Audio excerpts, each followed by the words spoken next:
सर्वेभ्यः नमो नमः। CBSE संस्कृतशिक्षणे भवतां सर्वेषां हार्दिकं स्वागतं। छात्राः, अहमस्मि भवतां मित्रम् ओमप्रकाशः। अद्य वयं नवमी शेमोषि इति संस्कृतपुस्तकस्य तृतीयं पाठं पठामः। तृतीये पाठस्य नाम अस्ति गोदोहनम्। छात्राः, गोदोहनम् इति शब्दस्य अर्थः भवति धेनोः दुग्धदोहनम्, अर्थात गाय से दूध दुहना। ये इस पाठ का नाम है। अद्य वयम् अस्य पाठस्य सारांशं पश्यामः। प्रथमं द्वितीयं दृश्यं च पठामः। सर्वप्रथमम् अस्य नाटकस्य यानि पात्राणि सन्ति तेषाम् अहं परिचयं कारयामि। छात्राः, अस्मिन् नाटके प्रमुखं पात्रम् अस्ति चन्दनः। मल्लिका चन्दनस्य भार्या अस्ति। उभयोर्पार्श्वे एका धेनुः अस्ति। धेनोः नाम नन्दिनी अस्ति। एतत् अतिरिक्तम् अत्र अन्यानि पात्राणि सन्ति। उमा या ग्रामप्रमुखस्य पुत्री अस्ति। देवेशः कुम्भकारः अस्ति। पाठारम्भात् पूर्वम् अहम् अस्य पाठस्य सारांशं कथां हिन्दीभाषया वदामि, येन अयं पाठः सम्यक् प्रकारेण अवबोधितुं शक्यते। बच्चों, यह एक नाटक है जिसमें गाय को दुहने की कहानी है। इस कहानी के माध्यम से हमें बहुत ही सुंदर शिक्षा दी गई है, और वह शिक्षा यह है कि हमें जो कार्य जिस समय के लिए नियत है अथवा निश्चित है, हमें उस कार्य को उसी समय पर करना चाहिए। उसको आगे टालने की प्रवृत्ति सही नहीं है, उससे हमेशा दुख ही होता है। यह इस पाठ से शिक्षा दी गई है। पाठ का सार इस प्रकार से है। चंदन और मल्लिका के पास एक गाय थी जिसका नाम नंदिनी था। दोनों इस गाय को पाकर बहुत खुश थे। एक दिन नंदिनी की सेवा शुश्रूषा करने के बाद मल्लिका कहती है कि उसे अपनी सहेलियों के साथ काशी विश्वनाथ के दर्शन करने के लिए धर्म यात्रा पर जाना है। यह यात्रा 7 दिन तक चलेगी। यह सुनकर के चंदन मन ही मन सोचता है कि मुझे अब नंदिनी की सेवा करने का मौका सुअवसर मिलेगा। जब मल्लिका 7 दिन के लिए धर्म यात्रा पे चली गई, तब चंदन उस गाय की नंदिनी की खूब सेवा करता और वह इस सेवा से बहुत प्रसन्न होती। एक दिन जब चंदन गाय का दूध दुह रहा था, तो ग्राम प्रमुख की जो पुत्री थी उमा, वह आकर के चंदन से बोलती है, मामा, मासांत में यानी महीने के अंत में हमारे घर में एक महोत्सव होगा, जिस महोत्सव के लिए हमें 300 लीटर दूध की आवश्यकता होगी। क्या आप इस दूध की व्यवस्था कर सकेंगे? सुनकर के चंदन बहुत प्रसन्न हुआ। उसने कहा, हाँ, व्यवस्था हो जाएगी। चंदन मन ही मन सोचने लगा, 300 लीटर दूध बेच करके वह धनी हो जाएगा। एक दिन चंदन के मन में ये विचार आया कि मैं प्रतिदिन गाय का दूध दुह तो लूँगा, लेकिन उस दूध को सुरक्षित कैसे रखूँगा? वह दूध खराब हो सकता है। इसलिए उसके मन में एक विचार आया, क्यों न मैं इस गाय का दूध महीने के अंत में जब महोत्सव का दिन होगा, उसी दिन इस गाय का दूध दुह लूँ। प्रतिदिन दूध दुहने से दूध को सुरक्षित रखने की समस्या होगी।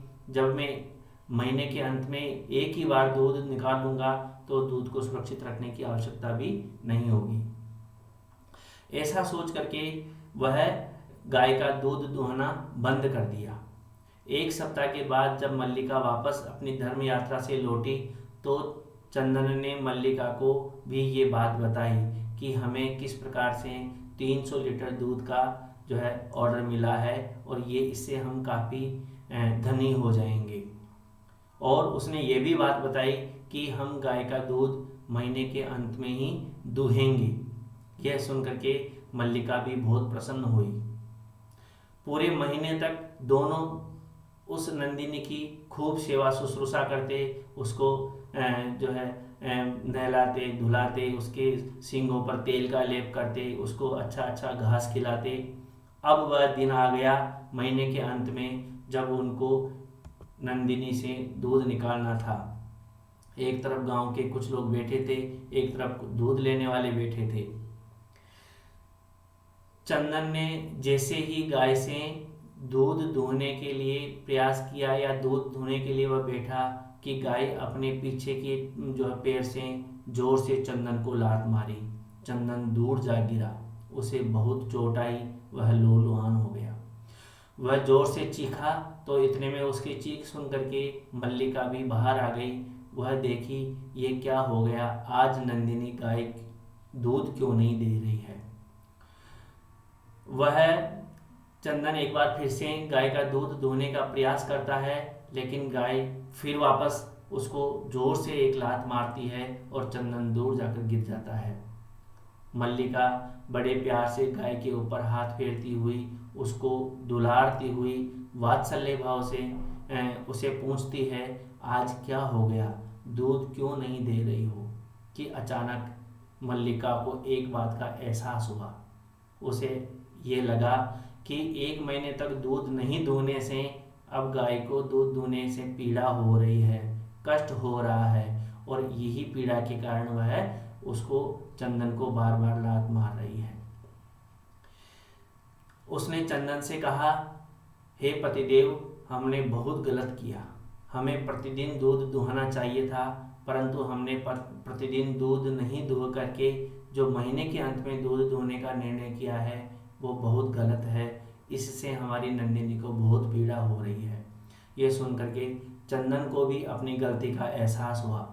उसने भी कहा, तुम सत्य कह रही हो, हमें दूध प्रतिदिन ही दुहना चाहिए और हमने बहुत बड़ी भूल कर दी है। फिर चंदन को वो बात याद आई कि मैंने कहीं पर पढ़ा है कि जो अपना कार्य समय पर नहीं करते हैं तो उसके कार्य का फल नष्ट हो जाता है, उसे वह फल प्राप्त नहीं होता है। अंत में दोनों को अपनी भूल का एहसास हुआ और दोनों ने नंदिनी से क्षमा मांगी। इस प्रकार से यह नाटक समाप्त हुआ। एक बहुत अच्छी शिक्षा के साथ यह नाटक समाप्त हुआ। विद्यार्थियों, अब हम इस नाटक का प्रथम दृश्य पढ़ते हैं। प्रथमं दृश्यम मल्लिका मोदकानि रचयन्ती मंदस्वरेण शिवस्तुतिं करोति। ततः प्रविशति मोदक गंधम अनुभवन् प्रसन्नमना चंदनः अहा सुगंधस्तु मनोहरः विलोक्ये अये मोदकानि रच्यन्ते प्रसन्नः भूत्वा आस्वादयामि तावत् मोदकं गृहीतुम् इच्छति। मल्लिका सक्रोधं विरम विरम मा स्पृश एतानि मोदकानि। चंदन किमर्थं क्रुध्यसि, तव हस्त निर्मितानि मोदकानि दृष्ट्वा अहं जिह्वा लोलुपतां नियंत्रयितुम् अक्षमः अस्मि। किं न जानासि त्वमिदम्। मल्लिका वदति, सम्यक् जानामि नाथ, परम एतानि मोदकानि पूजा निमित्तानि सन्ति। चंदनः पुनः कथयति, तर्हि शीघ्रमेव पूजनं सम्पादये, प्रसादं च देहि। मल्लिका कथयति, भो अत्र पूजनं न भविष्यति, अहं स्वसखीभिः सह श्वः प्रातः काशी विश्वनाथ मंदिरं प्रति गमिष्यामि। तत्र गंगा स्नानं धर्मयात्रां च वयं करिष्यामः। अधुना अर्थं पश्यन्तु। मल्लिका मोदकानि रचयन्ती मंदस्वरेण शिव स्तुतिं करोति। मल्लिका लड्डू बनाती हुई धीरे धीरे मंद स्वर में भगवान शिव की स्तुति करती है, भगवान शिव की वंदना गाती रहती है। उसके ततः प्रविशति मोदक गंधम अनुभवन प्रसन्न मना चंदनः। उसके बाद मोदक गंधम अनुभवन लड्डुओं की सुगंध को अनुभव करता हुआ प्रसन्न चित्त चंदन वहां पर प्रवेश करता है। चंदन वहां आता है और कहता है, अहो सुगंधस्तु मनोहर है। अरे खुशबू तो बहुत अच्छी आ रही है। विलोक्य अर्थात देख कर, वह देख करके बोलता है, अये मोदकानी रच्यन्ते, अरे लड्डू बनाए जा रहे हैं। बहुत प्रसन्न होकर के आस्वादयामि तावत, ठीक है मैं इनमें से चखता हूँ, थोड़ा सा स्वाद में एक लड्डू का स्वाद लेता हूँ, आस्वाद करता हूँ। मोदकम गृहीतुम इच्छति, इस प्रकार से वह चंदन एक लड्डू उठा करके खाना चाहता है। मल्लिका सक्रोधम, मल्लिका क्रोध के साथ बोलती है, विरम विरम, रुक जाओ, माँ स्पर्श एतानी मोदकानी, इन लड्डुओं को तुम स्पर्श भी मत करो। किमर्थम क्रुध्यसि, तुम क्यों क्रोध कर रही हो। तव हस्त निर्मितानि मोदकानि दृष्ट्वा अहम जिह्वा लोलुप्ताम नियंत्रयितुम अक्षमः, तुम्हारे हाथ के बने हुए लड्डुओं को देखकर तो मैं अपनी रसना के लोभ यानी अपनी जीभ के लोभ को नियंत्रित करने में असमर्थ हो जाता हूँ। जिह्वा लोलुप्ताम अर्थात रसना लोभम, रसना बोलते हैं जीभ को। किम न जानासि त्वमिदं, क्या तुम ये नहीं जानती हो। मल्लिका कथयति, सम्यक जानामि नाथ, हे नाथ मैं बहुत अच्छे से जानती हूँ। सम्यक अर्थात उचितम, सम्यक प्रकारेण जानामि। परम एतानि मोदकानि पूजा निमित्तानि सन्ति, परंतु मैं ये सारे लड्डू जो बना रही हूँ वो पूजा के लिए बना रही हूँ, ये पूजा के निमित्त के लड्डू है, भगवान की जो प्रसाद के ये लड्डू बना रही हूँ। तर्हि शीघ्रमेव पूजनम संपादये, तो फिर अपना पूजन जल्दी संपादित करो, समाप्त करो। प्रसादम च देहि, और फिर मुझे प्रसाद दो। मल्लिका कथयति, भो अत्र पूजनम न भविष्यति, ओहो यहाँ पूजन नहीं होगा। अहम स्वसखी भी सह श्वः प्रातः काशी विश्वनाथ मंदिरम प्रति गमिष्यामि, मैं अपनी सहेलियों के साथ कल सुबह काशी विश्वनाथ मंदिर जाऊंगी। तत्र गंगा स्नानम धर्म यात्रां च वयम करिष्यामः, और वहां पर हम सब गंगा स्नान और धर्म यात्रा करेंगे। छात्राः अधुना अस्मात् नाट्यांशात् केचन प्रश्नाः सन्ति, तान् पश्यन्तु। मोदकानि का रचयति, लड्डू कौन बना रही थी। मोदकानि का रचयति, एक पदेन यदि वयम् उत्तरं लिखामः तर्हि अस्य उत्तरं भविष्यति मल्लिका। आम्। चन्दनः कानि आस्वादयितुम् इच्छति, वयं सर्वे जानीमः, अत्र अस्ति मोदकानि। स्थीयताम अस्य पर्यायपदम किम अस्ति, स्थीयताम का मतलब रुको अर्थात विरम। किम न जानासि त्वमिदम, अत्र त्वम इति पदम कस्य प्रयुक्तम, यहाँ पर त्वम सर्वनाम किसके लिए आया है। हम सब जानते हैं ये बात, चंदन बोलता है मल्लिका को कि क्या तुम ये नहीं जानती हो, अर्थात त्वम जो आया है वो मल्लिका के लिए आया है। मल्लिका ये, मल्लिका कुत्र गत्वा किम करिष्यति, मल्लिका काशी विश्वनाथ मंदिरम गत्वा गंगा स्नानम धर्म यात्रां च करिष्यति। यहाँ पर देखिए उत्तर में थोड़ा सा चेंज है, हम एज इट इज लाइन नहीं लिखेंगे, प्रश्न के अकॉर्डिंग हम थोड़ा चेंज करेंगे। मल्लिका काशी विश्वनाथ मंदिरम गत्वा गंगा स्नानम धर्म यात्रां च करिष्यति। अधुना अग्रे चलामः। चंदनः सखीभिः सह न मया सह विषादम नाटयति, चंदन बोलता है ओहो अपनी सहेलियों के साथ जाओगी, मेरे साथ नहीं। और इस प्रकार से वह थोड़ा दुख का नाटक करता है, मतलब अपने आप को दुखी दिखाने का कोशिश करता है।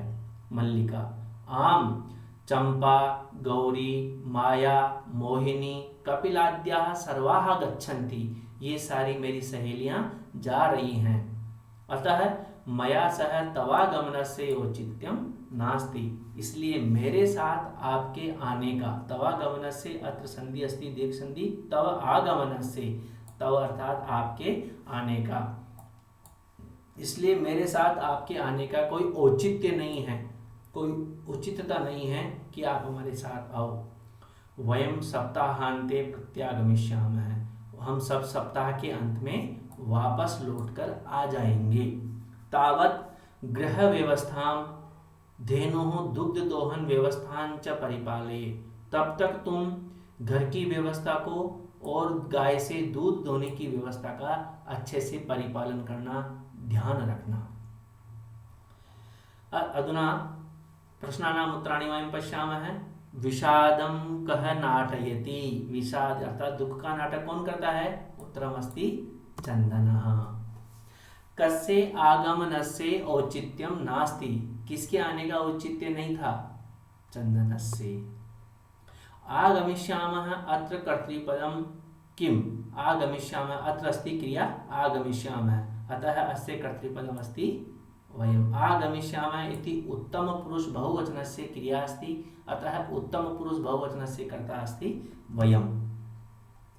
रिपुभिः, अस्य विलोम पदम किम अस्ति? रिपु का अर्थ होता है शत्रु, इसलिए इसका विलोम पद होगा सखी भी। सखी का अर्थ होता है मित्र, सखी भी। मल्लिकया सह कहा कहा गमिष्यन्ति? वयं जानीमः, अत्र सर्वासां नामानि सन्ति। मल्लिकया सह चंपा, गौरी, माया, मोहिनी, कपिलाद्या सखायः गमिष्यन्ति, सर्वाः सखायः गमिष्यन्ति। अधुना अग्रे चलामः। द्वितीयं दृश्यम्। द्वितीय दृश्ये चंदनः वदति, अस्तु गच्छ सखीभिः सह धर्म यात्रया आनंदिता च भव। ठीक है, तुम जाओ, अपनी सहेलियों के साथ धर्म यात्रा का आनंद लो, धर्म यात्रा से आनंदित हो। अहम सर्वमपि परिपालयिष्यामि, मैं यहाँ सब कुछ अच्छे से देखभाल करूँगा, ध्यान रखूँगा। शिवास्ते पंथानः सन्तु, तुम्हारे रास्ता या तुम्हारी यात्रा मंगलमय हो। शिवास्ते, अत्र विसर्ग संधि अस्ति, शिवाः प्लस ते। शिवाः विसर्गस्य स्थाने सत्वजातम्, अतः सत्व विसर्ग संधि अस्ति। शिवाः अर्थात शुभः। तव यात्रा शुभम स्यात्, शुभम अस्तु, तुम्हारी यात्रा मंगलमय हो। चंदनः वदति पुनः, मल्लिका तो धर्म यात्रायै गता, अब मल्लिका तो धर्म यात्रा के लिए चली गई। अस्तु, ठीक है, दुग्ध दोहनम कृत्वा ततः प्रातः राशस्य प्रबंधम करिष्यामि, अब मैं गाय का दूध दोह करके सुबह के नाश्ते का प्रबंध करूंगा। प्रातराशः भवति प्रातः भोजनम। स्त्री वेशम धृत्वा, अब देखिए चंदन क्या करता है, स्त्री का, महिला का वेश धारण करके, ताकि नंदिनी को ये लगे कि मल्लिका ही दूध निकालने के लिए आई है, इसलिए स्त्री का वेश धारण करके दुग्ध पात्र हस्तः, अपने हाथ में दूध का पात्र लेकर के नंदिन्याः समीपम गच्छति, वह चंदन नंदिनी के पास जाता है। इतने में ही वहां पर उमा आती है। उमा कौन थी? हमने प्रारंभ में देखा था, जो ग्राम प्रमुख था उसकी पुत्री थी। उमा आकर के बोलती है, मातुलानी मातुलानी, मातुलानी किम भवति? मातुलानी भवति मातुलस्य भार्या, अर्थात मामी। चंदन, उमे अहम तु मातुल है, हे उमा मैं तो मामा हूँ। तव मातुलानी तु गंगा स्नानार्थम काशीम गता अस्ति, तुम्हारी मामी तो गंगा स्नान करने के लिए काशी गई हुई है।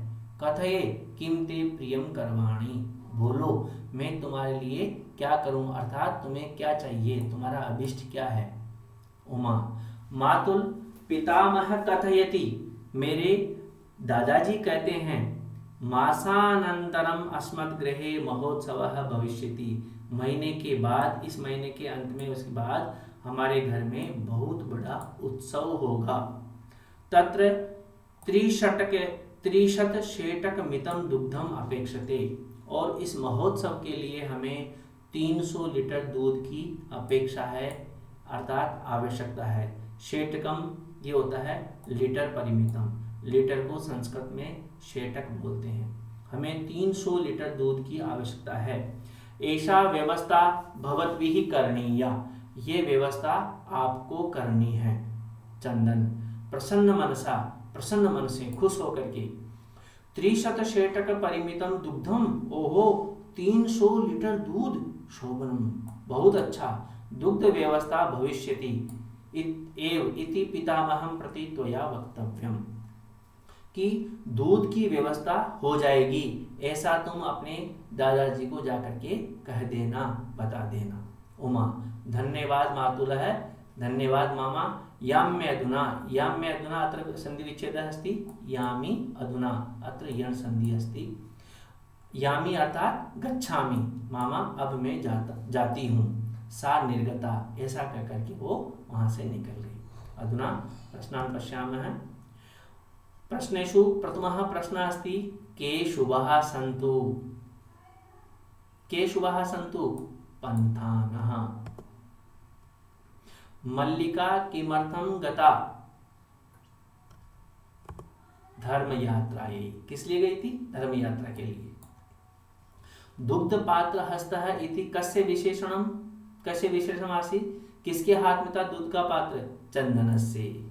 ये किसका विशेषण है, चंदन का, चंदनस्य। मातुलस्य भार्या अस्य पर्याय पदम किम, मातुल की भार्या अर्थात पत्नी, इसका लिए पर्यायवाची शब्द क्या है, मातुलानी। गृहे महोत्सव कदा भविष्यति, कब होगा, मासानंतरम, अर्थात पूर्ण वाक्य ने यदि उत्तरम वयम लिखामः है तर्हि वयम लिखामः है गृहे महोत्सवः मासानंतरम भविष्यति। एवं प्रकारेण अस्माकम् अयं द्वितीयं दृश्यं समाप्तम्। छात्राः, आगामी भागे वयम् अस्य आगामी दृश्यानाम् अध्ययनं करिष्यामः। तावत् धन्यवादः, शुभं मंगलं च।